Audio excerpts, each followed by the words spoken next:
Dette er en introduktion til Test Motor Assessment Scale, også kaldet MASS, der er udviklet af Roberta Shepherd og Jan Carr. MASS-testen er publiceret første gang i 1985 og revideret og publiceret den udgave, vi nu anvender, i 1994. Finde testmanualen og andet materiale på Danske Fysioterapeuters hjemmeside om måleredskaber. Der kan du også finde hyppigt stillede spørgsmål, som er et vigtigt redskab, når man bruger Motor Assessment Scale. Shepherd og Carr, de havde et formål med at udvikle Motor Assessment Scale, eller de havde faktisk adskillige. Det var først og fremmest, at man lavede en test, der var kort og nem at udføre. Man lavede en test, der havde en høj reliabilitet, altså en høj reproducerbarhed, når forskellige terapeuter udførte den. Man ville også lave en test, der kunne give nogle resultater uden kostbart udstyr, og man ville have en test, der var tydelig og forståelig for øvrigt sundhedsfagligt personale. Det var også sådan, at man ville lave noget, hvor den ændring, man så i patienterne, blev afspejlet i ændring i score på testen.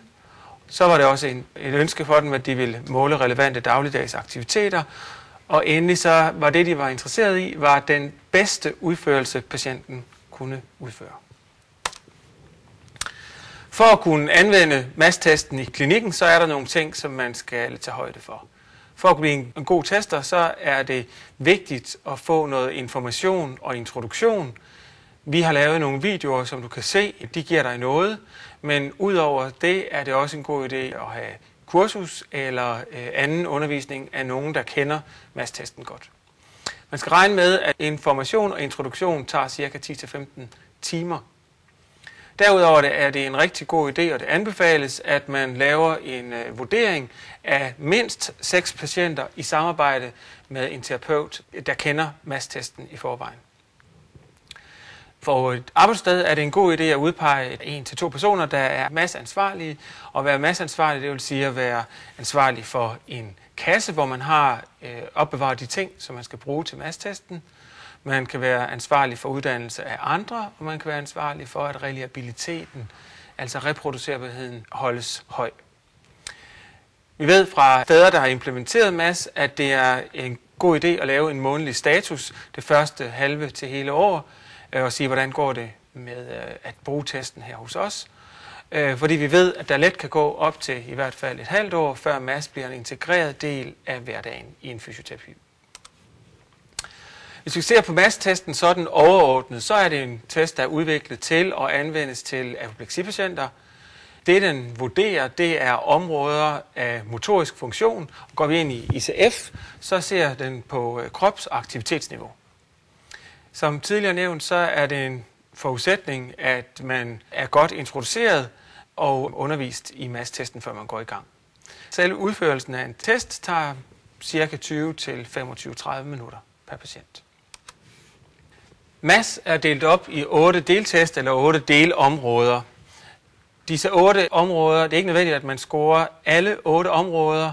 Det kan man gøre, hvad der passer, enten i forhold til patienten eller i forhold til det sted, hvor man arbejder. Der gives heller ikke nogen samlet score for MASS, men der gives score for hver af disse 8 deltest. Rækkefølgen er underordnet, så der kan man sige, at hvis man ønsker at lave hele MASS, så kan man starte, hvor end man vil i deltestene. Hver deltest scores på en skala fra 0 til 6, hvor en score på 6 er bedste funktionsevne. Hver af de her deltest, de er også hierarkisk opbygget, og det vil sige, at hvis man for eksempel kan score en delscore på 3, så er det i testen indbygget sådan, at man forventes også at kunne score 2 og 1.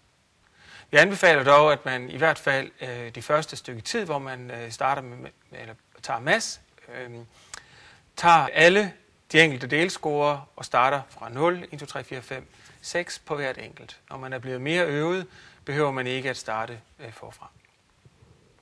Det er evnen til at udføre en funktion, der registreres. Det er ikke kvaliteten af udførelsen. Det vil sige, kan man gøre det, eller kan man ikke gøre det? Det er det, det handler om. Og ved hver enkelt delscore bliver der udført 3 forsøg, og det er det bedste af 3 forsøg, der bliver anvendt i scoren. Når du går i gang med at bruge MASS, så vil der komme en masse spørgsmål til udførelsen. De fleste svar vil stå enten i de generelle retningslinjer, som står først i testmanualen. Eksempelvis så vil man flere steder støde ind på begrebet standby-hjælp, og hvis man går ind i de generelle retningslinjer, så står der, at med standby-hjælp, der menes, at terapeuten står parat og gerne må yde midlertidig støtte til patienten, men ikke aktivt hjælpe med til udførelsen.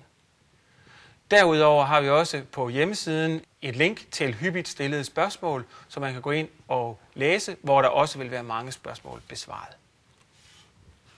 De 8 deltest er fra rygliggende til sideliggende, fra rygliggende til siddende. Det er den siddende balance. Det er fra siddende til stående. Det er gang. Det er overarmsfunktion. Det er håndbevægelser. Og det er avancerede håndfunktioner. Hvis vi går ind og ser på de psykometriske forhold til MAS, så er det de psykometriske forhold, det er, hvordan man ser på testen, altså hvis man undersøger testen som sådan. Så er de ganske godt belyst. Først og fremmest så ved vi, at der er en dansk oversættelse, som følger de internationale retningslinjer. Det er en af forudsætningerne for, at vi kan anvende den her i Danmark.